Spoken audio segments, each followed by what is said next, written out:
I love you. I love you, Prema. Hello guys, this is Kiran. Video పెట్టాను కదా, అది ఎందుకు పెట్టాను అనేసి మీకు లాస్ట్లో వస్తుంది. సరే, మరి ఈరోజు పాయింట్కి వస్తే కాలం హ్యాకింగ్ అంటే ఏంది, అది ఎందుకు చేస్తారనేసి ఈ వీడియోలో మీకు క్లియర్గా కొంచెం చెప్తాను.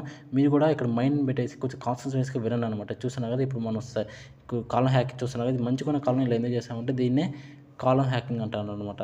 ఇలా ఎందుకు చేస్తామంటే ఇప్పుడు కొన్ని సెక్షువల్ పాయింట్స్ ఉన్నాయి సార్, అదే బీమ్స్ కానీ, లేదంటే కాలమ్స్ వేసుకున్నప్పుడు కానీ, లేదంటే స్లాబ్ వేసేటప్పుడు కానీ ఈ యూనిట్ కాంక్రీట్ అనేది కొంచెం వేరే ఉంటుంది కదా. మనం ఎప్పుడైనా ప్లాస్టింగ్ చేసుకునేటప్పుడు కానీ, లేదంటే బ్రిక్ వర్క్ కట్టుకునేటప్పుడు కానీ ఈ ఓల్డ్ బాండ్ టు కొత్త బాండ్కి మనం బాండింగ్ ఏర్పడడానికి కాలం ఎలిమెంట్స్ అనేది యూజ్ అవుతుంది అనమాట. సో దీన్ని మనం సిమెంట్ స్లరీతో క్లోజ్ చేయొచ్చు అనమాట. దాని తర్వాత మీకు వీడియో పెట్టాను కదా, అది ఎందుకు పెట్టానంటే మేమేమో కొన్ని మంత్స్ అనేసి లేదంటే 1 year అనేసి ప్రాజెక్ట్ మాట్లాడుకుంటాము. ఎందుకు లేట్ అవుతుందంటే ఒక కారణం ఉంది. సివిల్ ఇంజనీర్స్ అని ఇన్వెస్టిగేషన్ చేసామన్నమాట. ఇలా డ్యాన్స్ చేస్తూ ఉంటారు అనమాట మా వాళ్ళు పని చేయకుండా. సో అందుకని లేట్ అయితేనేమో క్లయింట్స్ ఏమో మమ్మల్ని కొడతారనమాట. సరే, మరి వెళ్ళొస్తా అయితే, బాయ్, సీ యూ.